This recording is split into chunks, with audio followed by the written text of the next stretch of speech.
Mən əminəm ki, bir mənalı əminəm ki, istənilən şəxsin mentora ehtiyacı var.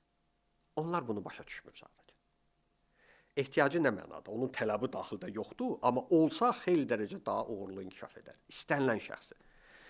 Amma ki, həyatın elə dönəmləri olur ki, hər bir qərarın dəyəri çox yüksək olur.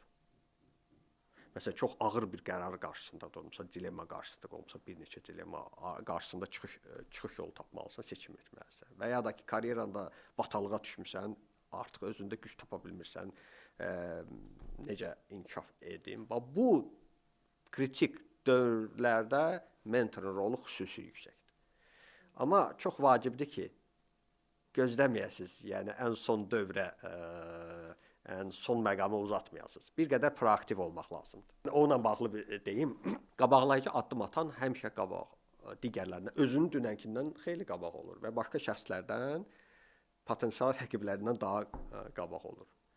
Uğur təfəkkürünə sahib olan insan həmişə proaktiv olur, qabaqlayıcı addım atır.